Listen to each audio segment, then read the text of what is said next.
Hola a todos los amigos de Filosofía Apuntes. Estamos entonces con Giordano Bruno, la cábala del caballo Pegaso, segundo diálogo. En este diálogo nos vamos a encontrar con conceptos bastante platónicos, como por ejemplo la transmigración del alma, la reencarnación. Vamos a ver a un nuevo personaje que es Honorio, que nosotros ya lo veníamos señalando en el primer diálogo. Vamos a ver un poco más en detalle lo que concierne a este caballo alado, que es el Pegaso, que pareciera ser que ya en el diálogo primero, pareciera ser más que un caballo, es un asno. Es un asno. La figura del asno sigue siendo relevante también entonces en este segundo diálogo. Así que, sin más dilación, muchachos, vamos allá.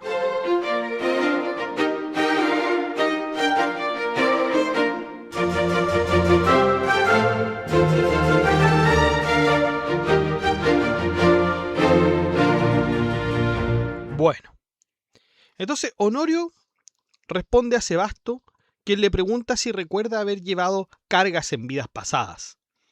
Y Honorio comienza relatando su vida como asno, fíjense, explicando que al principio sirvió a un hortelano de la ciudad de Tebas.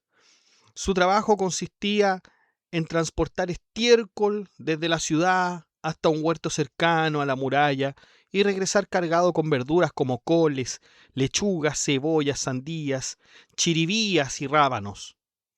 Sin embargo, su destino cambió cuando fue vendido a un carbonero, un trabajo que terminó rápidamente debido a un trágico accidente.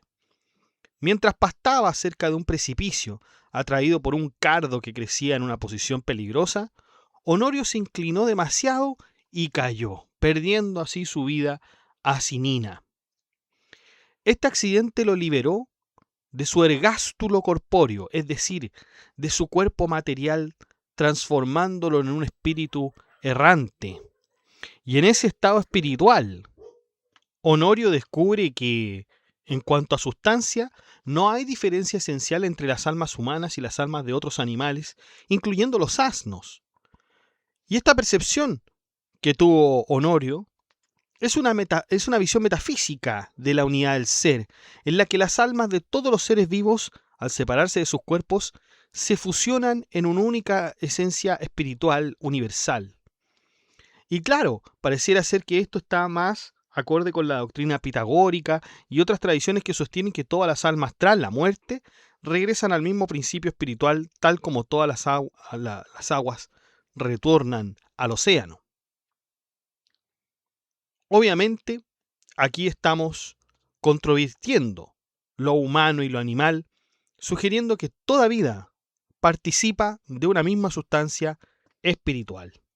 Sin embargo, Honorio evita el olvido total al abstenerse de beber las aguas del río Leteo, que borrarían sus recuerdos de vidas pasadas. Acuérdense que el río Leteo o el río Lece es aquel río donde uno pasa y se le olvidan las cosas, ¿no es cierto?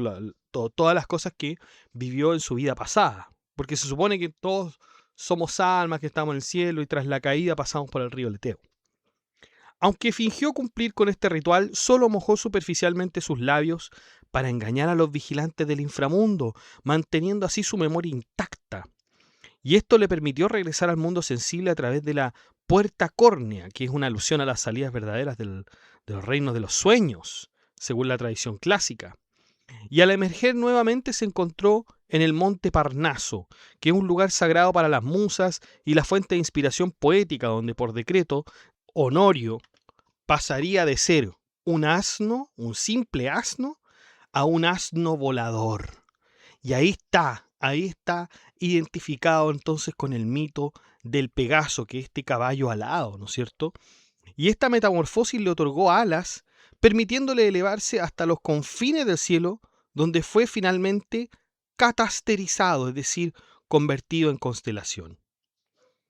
Honorio confirma la doctrina de la transmigración de las almas entonces, sosteniendo que la sustancia espiritual es una e indivisible, moviéndose continuamente entre diferentes formas corporales sin perder su identidad esencial.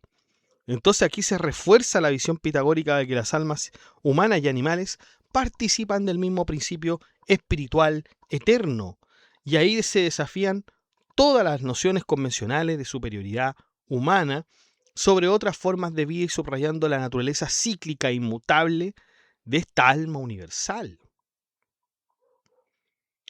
Pero Sebasto le pregunta sobre la naturaleza humana del alma, en comparación con la de los animales.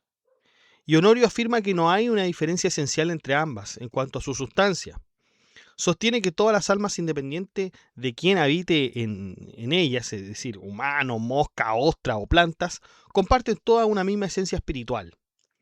La distinción que se observa entre los diferentes seres vivos proviene principalmente de las formas corporales que las almas habitan y de los órganos que utilizan para interactuar con el mundo. Para explicar esto, Honorio utiliza una metáfora que ilustra cómo el espíritu o alma se adapta a las diversas formas corporales según su configuración física. Argumenta que si, por ejemplo, si una serpiente pudiera metamorfosearse en un ser humano, desarrollando cabeza, brazos y piernas, también adquiriría la inteligencia y el comportamiento propio de los humanos. Del mismo modo, si un ser humano se redujera físicamente a la forma de una serpiente, su ingenio y comportamiento se modificarían para ajustarse a las nuevas limitaciones físicas. Esto sugiere entonces que el intelecto no es algo fijo y separado del cuerpo, sino que se manifiesta en función de las herramientas físicas disponibles para su expresión. Además, Honorio señala que la superioridad humana sobre otros animales no radica necesariamente en una esencia espiritual superior, sino en la posesión de manos y otras estructuras físicas que permiten actos complejos, como construir herramientas, erigir edificios y escribir textos. Sin estos instrumentos, los seres humanos serían vulnerables y fácilmente superados por otras especies. Por lo tanto, Honorio sugiere que la superioridad humana es más un accidente de la evolución material que una ventaja espiritual intrínseca. En este sentido, Honorio también menciona cómo algunas especies como las serpientes pueden poseer una astucia natural que las hace superiores en ciertos aspectos a los humanos, pero carecen de las herramientas corporales para desarrollar plenamente su intelecto en el sentido humano. Por lo tanto, los humanos, si bien son superiores con respecto a la construcción de instrumentos por sus manos, quedarían en desventaja por las cosas que las serpientes, por ejemplo, o los otros animales pudieran aventajarlos. Sebasto, de hecho, introduce un contraargumento al mencionar animales como los monos y papagayos, que poseen órganos similares a los humanos, pero que no muestran el mismo tipo de ingenio. Y Honorio responde que esto se debe a que, aunque algunos animales tengan estructuras físicas parecidas a las humanas, carecen de la complejidad cerebral y espiritual necesaria para igualar el intelecto humano. Para Honorio, la inteligencia no es simplemente una cuestión de tener las herramientas físicas adecuadas, sino también de tener la disposición mental y espiritual correcta para utilizarlas. Vamos con la naturaleza del intelecto. Porque Sebasto y Honorio empiezan a discutir sobre la naturaleza del intelecto en los animales y los humanos, enfocándose en la diferencia entre instinto e intelecto. Sebasto sostiene que los comportamientos complejos de los animales no deben considerarse intelectos, sino simples manifestaciones de instinto natural, pero Honorio presenta una visión más integradora que rechaza esta distinción tajante entre intelecto e instinto. Honorio desafía a Sebasto a definir claramente qué es el instinto natural si no es intelecto. Y señala que si el instinto no es un sentido externo, entonces debe ser interno. Y por tanto, poseer ciertas características intelectuales, dado que implica previsión, implica juicio y toma de decisiones frente a situaciones nuevas, algo que no se puede explicar únicamente con una reacción mecánica. Por lo tanto, esta observación cuestiona la tradicional jerarquía que coloca al intelecto humano en un plano superior al de los animales que solamente tiene instinto. Honorio nos está diciendo que el instinto también es algo intelectual. Pero Sebasto en respuesta introduce la idea de que los animales son guiados por una inteligencia que no yerra, probablemente refiriéndose a una forma de inteligencia universal que dirige el comportamiento instintivo. Sin embargo, Honorio le refuta esto, argumentando que una inteligencia universal que actúa en cada individuo debe necesariamente manifestarse como una inteligencia particular e intrínseca en cada ser vivo, similar a cómo la luz solar ilumina múltiples ojos sin dejar de ser una única fuente de luz. Esta analogía entonces sirve para afirmar que el intelecto no es una cualidad exclusiva del ser humano, sino que está presente en toda forma de vida, pero en diferentes grados. No tal como, por ejemplo, la tiene un humano, sino que podría ser un poco menor. Pero ahí Sebastián le pregunta, oiga, ¿y el intelecto puede ser múltiple? Honorio argumenta que, al igual que la luz se refleja en muchos espejos sin perder su unidad, la inteligencia universal se manifiesta a través de cada individuo, adquiriendo características particulares según las formas físicas en las que se expresa. Por lo tanto, entre el instinto y el intelecto, las capacidades cognitivas más simples también pueden ser entendidas como intelecto. Pero Sebastián intenta reducir estas capacidades de los instintos a meros sentidos internos. Le dice, ya, perfecto, el instinto es algo que pasa dentro de nosotros, perfecto. Pero serían algo así como sentidos internos, llamémosle, dice Sebastián. ¿Con qué objeto? Para evitar llamarle intelecto a esas operaciones animales. Pero Honorio señala que esta es solo una cuestión de terminología y que en última instancia la diferencia entre instinto e intelecto es más una cuestión de grado que de tipo. Y ahí utiliza a Averroes. Fíjense que es curioso porque Giordano Bruno en sus obras, a lo largo de sus obras, nos ha hablado muy poco sobre los musulmanes, ¿ah? Y sobre todo los filósofos musulmanes. Entonces es bien extraño que hable de Averroes, pero utiliza a Averroes como ejemplo, destacando que este filósofo se enfocó en el sentido filosófico de los términos más que en sus definiciones literales. Por lo tanto, claro, hay quienes se aferran a distinciones meramente semánticas, pero una cosa es saber la semántica, una cosa es saber el significado de las palabras y otra es ver el sentido filosófico que tiene detrás. Finalmente, Honorio introduce una visión más radical al sugerir que todos los seres vivos, incluyendo los humanos, comparten una misma sustancia espiritual que se manifiesta en diferentes formas corporales según las circunstancias. Esto implica entonces que las diferencias entre humanos y otros animales son más accidentales que esenciales. No hay una superioridad humana con respecto a lo espiritual. Esto también se refleja en la mención de la transmigración de las almas, donde Honorio sugiere que el destino de cada ser es moldeado no solo por sus acciones, sino también por las condiciones materiales en las que se encuentra. O sea, la diferencia está en la materialidad, no en la espiritualidad. Y el intelecto y el instinto en realidad es una cuestión de grados, pero los dos son intelecto. Ahí entonces terminamos la primera parte del segundo diálogo de esta cábala del caballo Pegaso, ¿ya? Entonces empezamos, claro, con el recuerdo de Honorio de cuando él fue un burro, trató de comerse una hierba que estaba en un acantilado, se muere, queda en el firmamento, etc. Y claro, recuerda todo eso porque no había bebido del río Leteo, ¿cierto? Y bueno, nos cuenta esto de su creencia de la transmigración de las almas, de que los animales y los humanos en realidad tienen todos un mismo intelecto, sino que lo único que diferencia es el grado y en cuanto a lo material, ahí renacen sí todas las diferencias. Vamos con la segunda parte del diálogo.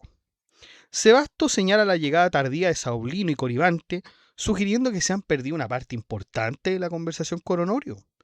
Y la respuesta de Coribante es citardus adventus sitior expeditio, que podría traducirse como aunque la llegada sea tardía, la expedición será más rápida. ¿Ya? O sea, tratando de justificar su atraso y señalando que aún puede sacarse algo interesante. Sin embargo, Sebasto insiste en que los recién llegados deberían escuchar los argumentos que Honorio acaba de exponer, señalando que se han perdido hermosos argumentos. Honorio, por su parte, muestra cierta reticencia a repetir sus ideas, prefiriendo no interrumpir el flujo de su narración. Claro, o sea, pareciera que Honorio no quiere distracciones, ¿ya?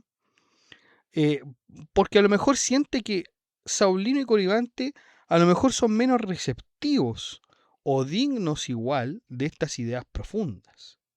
Pero bueno, Honorio continúa y nos dice que tras haber sido elevado a las alturas celestiales, cuando era burro, experimenta un descenso inevitable hacia las cosas inferiores, motivado por una inclinación natural que él mismo describe como un borracho de néctar, una metáfora que remita a la tendencia humana a descender desde lo divino a lo material. Una idea que encuentra eco en la filosofía, por supuesto, de Plotino, si todo esto es neoplatónico. Uh-huh. En este contexto, entonces, se encarna Honorio en diferentes figuras humanas, entre las cuales destaca su identificación con Aristóteles, hijo de Nicómaco y maestro de Alejandro Magno. Esta asociación es irónica, ya que Honorio critica a Aristóteles como el máximo exponente de la pedantería filosófica, a pesar de su fama como fundador del Liceo y líder de los peripatéticos. Según Honorio, Aristóteles no solo deformó las enseñanzas de los antiguos, sino que también introdujo errores graves sobre la naturaleza del alma y el universo, contribuyendo al oscurecimiento de la auténtica filosofía natural. Aquí se plantea una crítica entonces directa al aristotelismo medieval, al que se acusa de haber corrompido el conocimiento verdadero al convertir la filosofía en un ejercicio más bien escolástico, pero vacío, alejado del saber profundo. Se burla Honorio de la supuesta profundidad de Aristóteles, a quien se atribuye una reputación inmerecida, sostenida únicamente por la ignorancia de sus seguidores. De hecho, es más, Honorio menciona que sus propios escritos sobre el alma, como los 3 libros sobre el alma, de Ánima, fueron redactados de manera confusa y deliberadamente opaca para preservar su prestigio como protosabio. Esto nos recuerda a la famosa carta de Aristóteles a Alejandro, donde se justifica la publicación de textos esotéricos y ambiguos como una forma de proteger el saber filosófico de la comprensión superficial de las masas. Nosotros habíamos hablado, en la biografía de Aristóteles, habíamos hablado que hay una carta justamente entre Aristóteles y Alejandro Magno, donde Alejandro Magno se quejaba de Aristóteles porque Aristóteles había dado a conocer sus escritos esotéricos. Y claro, Alejandro Magno se enoja, le dice, pero ¿por qué lo hiciste? Ahora todos van a saber qué exclusividad vamos a tener nosotros por este conocimiento. Y Aristóteles le dice, bueno, una cosa es que los textos están publicados y la otra es que la gente lo entienda. Uh-huh. Pero la verdad, muchachos, es que esta correspondencia se duda mucho de que haya sido verídica. Se duda mucho de su veracidad, así que no sabemos, quizá Giordano Bruno sí la tenía en consideración, pero pareciera ser que es más negativa la recepción a estos textos.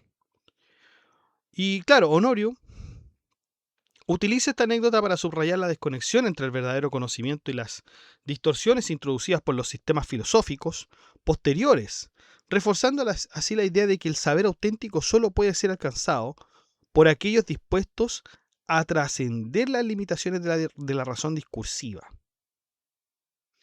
Sebasto cuestiona a Honorio sobre las repercusiones de sus enseñanzas, criticando la confusión que han generado entre sus seguidores.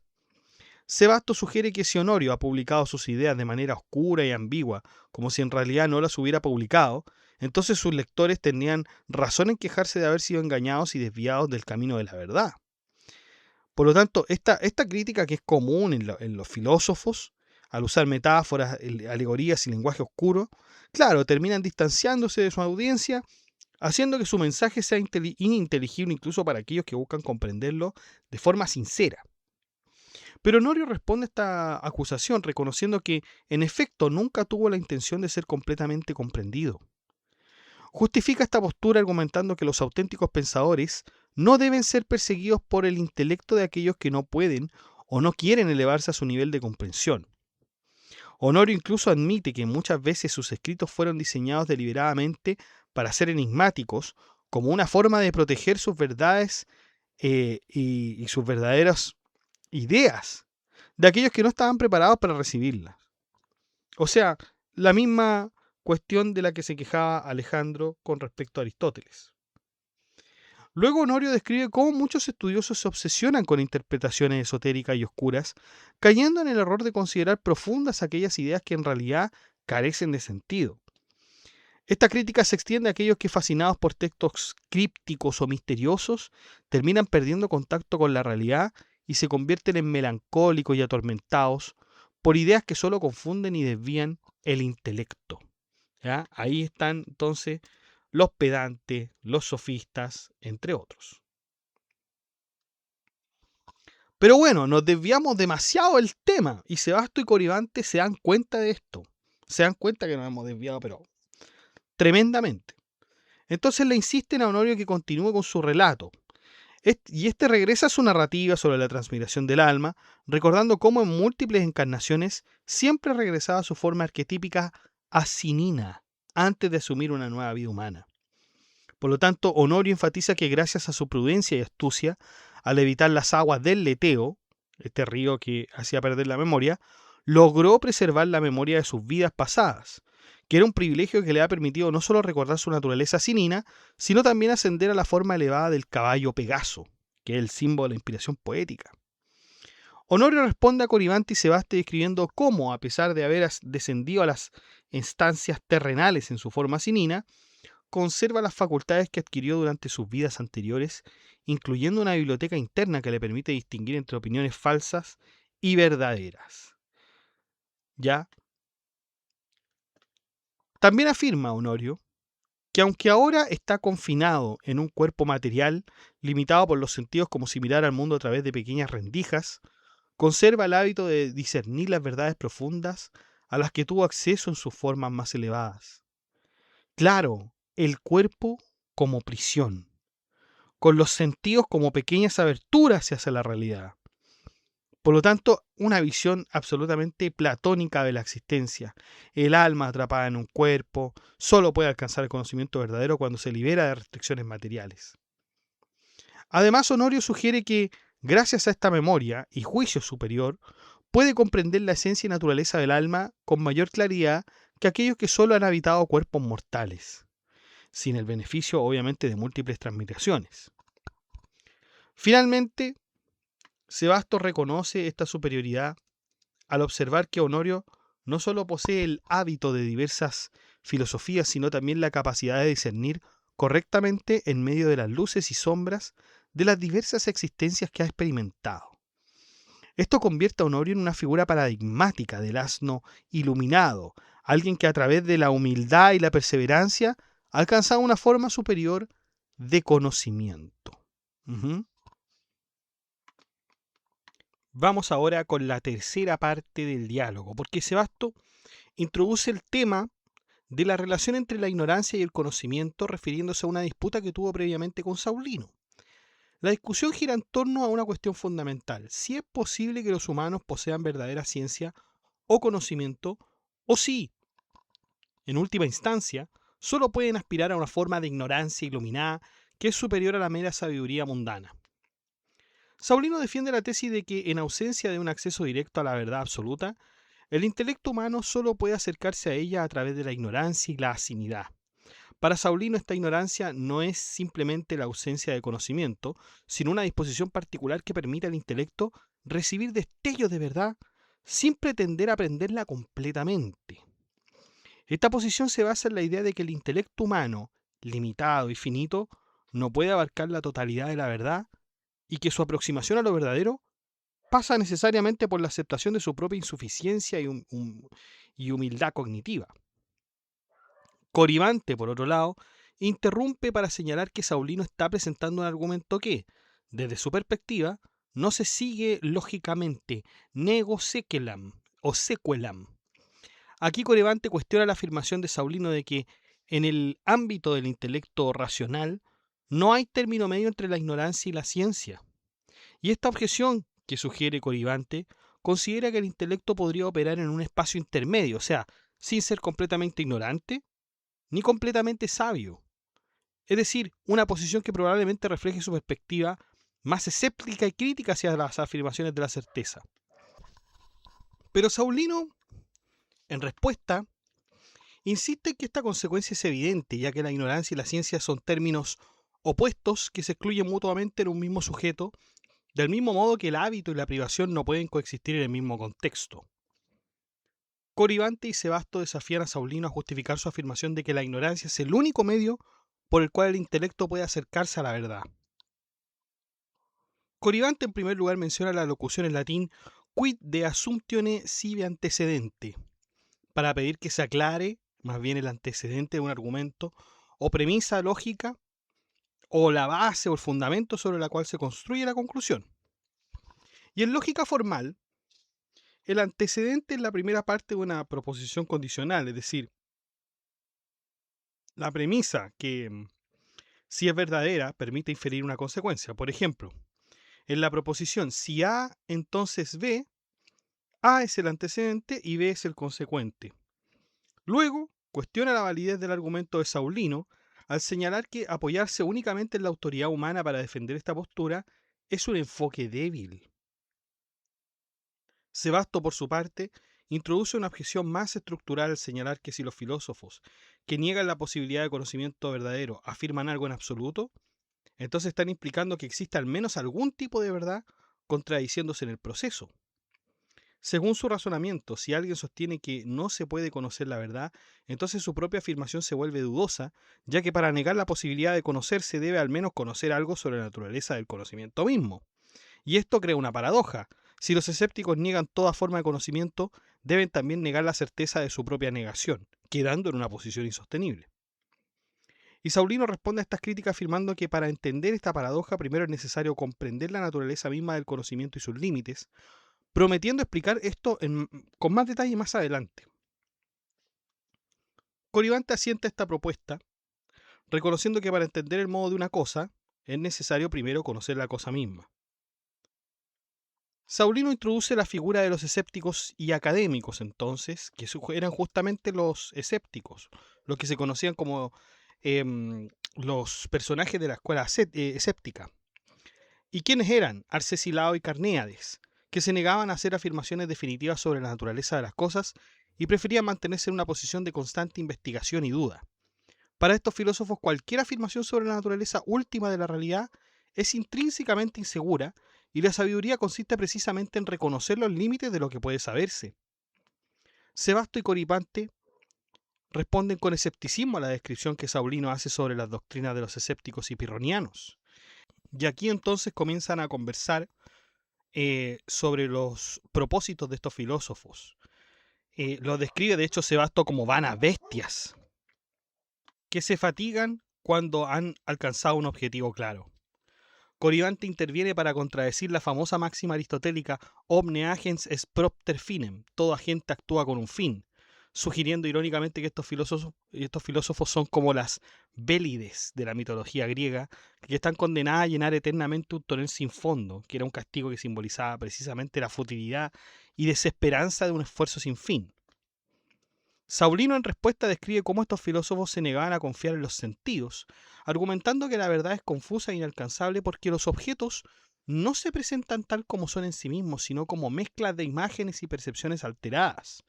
Entonces, no es tanto que no existe una verdad, sino que nuestros sentidos no son los apropiados para poder captar la verdad.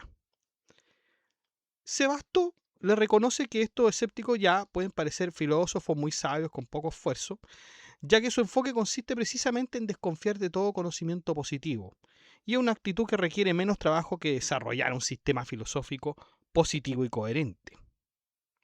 Ahí Sebasto entonces comienza a dar su crítica en cuanto a los académicos y a los pirrónicos, que son ambas escuelas escépticas. Sebasto entonces comienza su crítica identificando lo que considera una habilidad en estos filósofos que han creado sistemas que requieren poco esfuerzo mental, como había dicho, permitiéndoles parecer sabios. Los escépticos o académicos, al negar la posibilidad de conocer la verdad, construyeron su escuela sobre una base negativa, evitando la necesidad de probar afirmaciones positivas.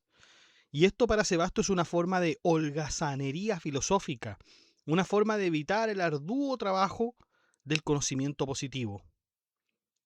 Pero por otro lado, Sebasto describe cómo los efécticos, que eran escépticos más moderados, afirmaban que no se puede conocer nada con certeza, pero al menos reconocían que sabían esto como una verdad.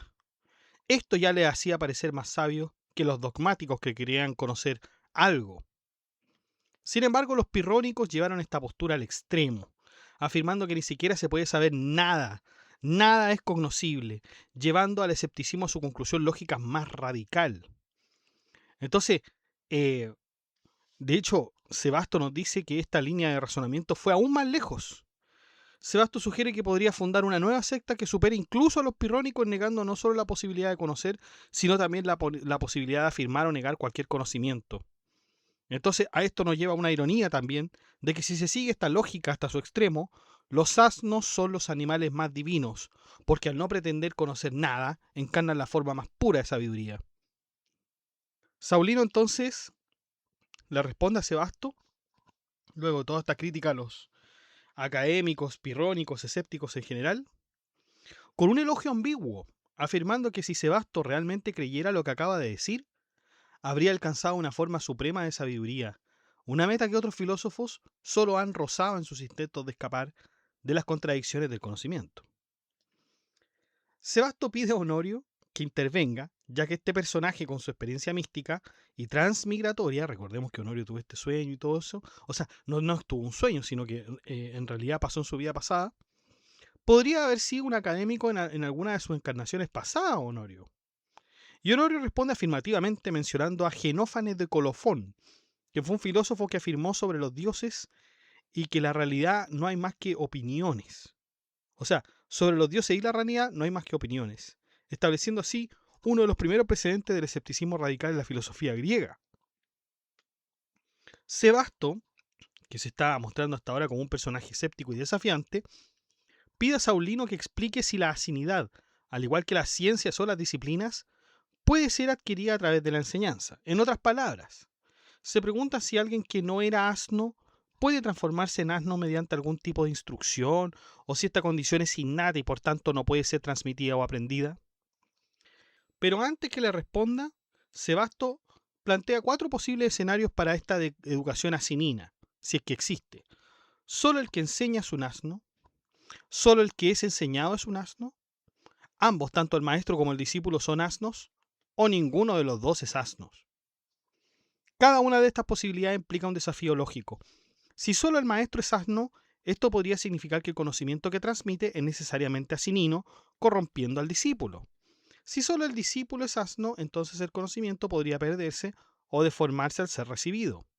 Si ambos son asnos, la transmisión del conocimiento se convierte en un ciclo perpetuo de ignorancia. Y si ninguno es asno, entonces la asinidad no podría ser adquirida a través de la enseñanza, contradiciendo la premisa de que uno puede volverse asno. Y Honorio, con su habitual tono, responde brevemente que este tipo de preguntas filosóficas son más adecuadas para la mesa después de cenar, sugiriendo que la discusión sobre si la asinidad es una condición adquirida o innata es más apropiada para un contexto menos serio. Por lo tanto, eh, aquí vemos que Honorio está tratando de evitar la discusión directa sobre la naturaleza del conocimiento, prefiriendo más bien las metáforas, la narrativa más amplias que describen su experiencia mística y transmigratoria, como lo hace Bruno. Giordano Bruno explica todas sus cosas, todas las cosas que ha explicado por lo menos, las ha explicado por medio de diálogo. Todo ha sido por medio de diálogo. Para él era la forma más fácil de explicar, ¿no? Coribante responde con un breve propere eamus, vayamos rápidamente, reflejando su impaciencia o quizás su deseo de evitar una discusión que considera inútil. Finalmente, entonces, Saulino cierra la escena con una afirmación simple. Vamos, vamos, marcando el final entonces del segundo diálogo y el paso hacia una nueva etapa en la conversación posiblemente más relajada y menos filosóficamente densa. Así entonces, muchachos, terminamos el segundo diálogo de la cábala del caballo Pegaso de Giordano Bruno. Vemos entonces lo interesante que es aquí el neoplatonismo, está lleno de neoplatonismo. Hay algo de escepticismo también, ¿ya? Em, pero no se va Bruno sin una crítica a ellos, como lo podemos ver. Ujú. Son peores que el mismo Pirrón, de quien también se decía que era em, un escéptico, ¿no? Entonces, la verdad es que, ¿cuál es la naturaleza del asno? Eso es lo que estábamos discutiendo en este segundo diálogo.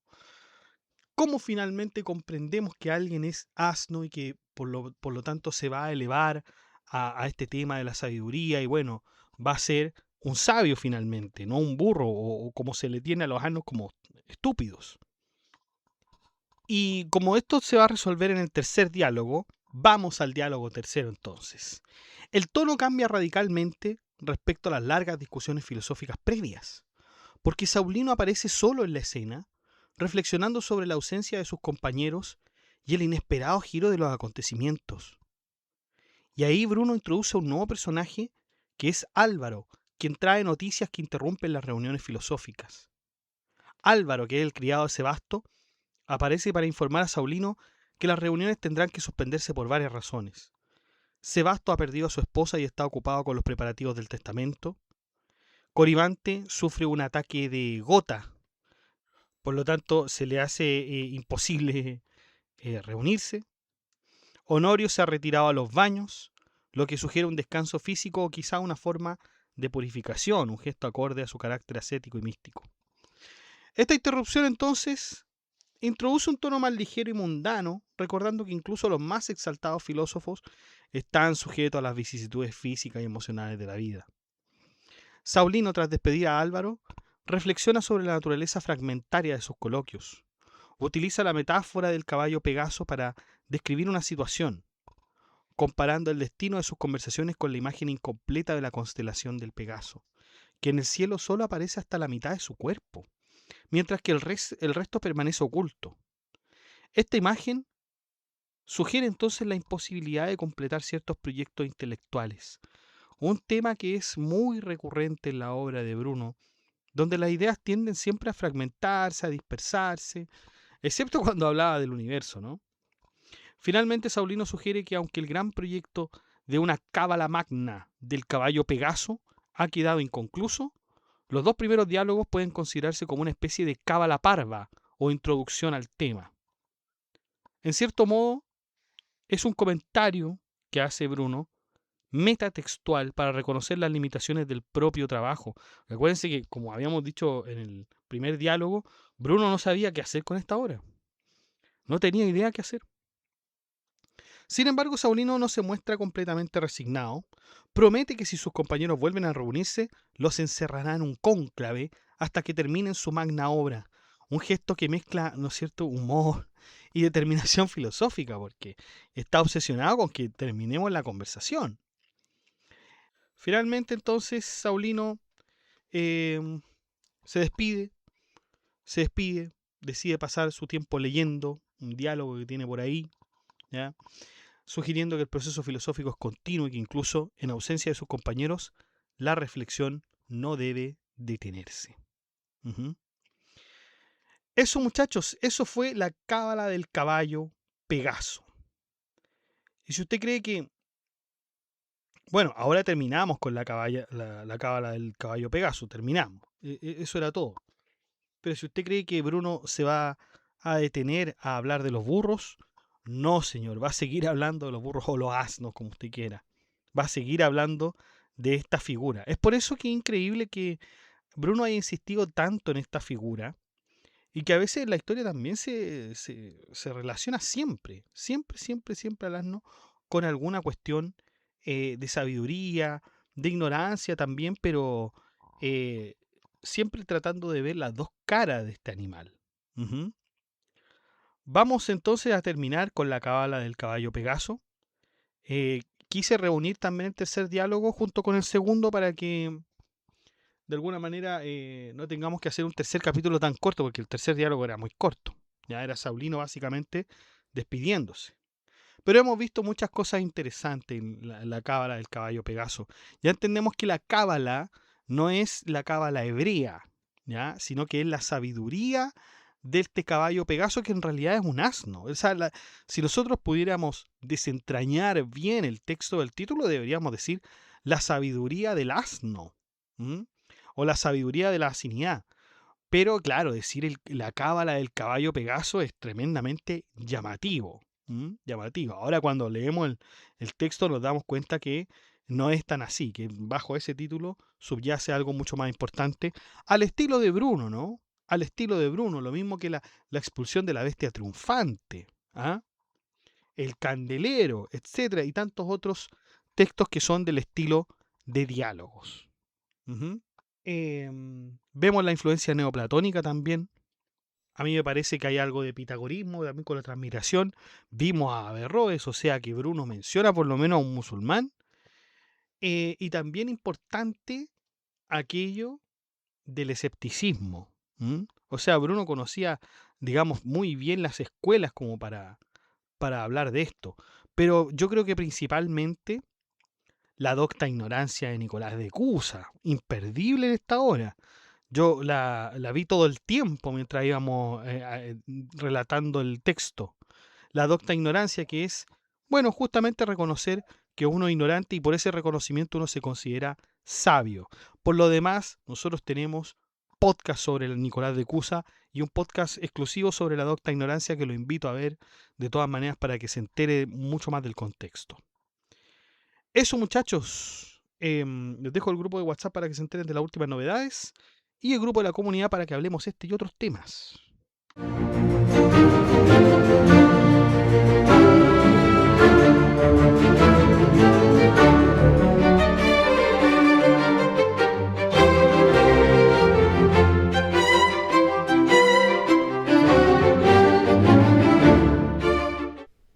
Bueno chicos, eso ha sido todo.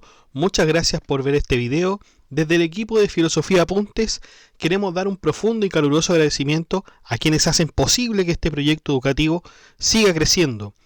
A nuestro mecenas medieval, el nivel más alto de apoyo, Gab Welther. Amigo, tu respaldo ilumina este proyecto como un manuscrito entre velas. Gracias por ser parte esencial de esta comunidad pensante. Saludamos también a nuestros valientes mecenas romanos que son Abstract Panicker, Luan Santos, Diara94, Ricardo, Jorge Garay, Leticia Mejías, José Manuel Santos y Jesús Morillo. Gracias por apoyar la filosofía y permitir que sigamos compartiendo contenido riguroso, independiente y accesible. Y tú, que estás viendo esto, si valoras este trabajo y aún no lo haces, suscríbete al canal, comenta, dale like, comparte todo el contenido con quienes aman el pensamiento. Y si quieres ir un paso más allá, únete como mecenas y apoya este proyecto educativo y cultural. Pulsa el botón unirse que está debajo de cada video y forma parte de esta comunidad que piensa, imagina y transforma. Sigamos filosofando juntos. Que estén bien, cuídense, chao.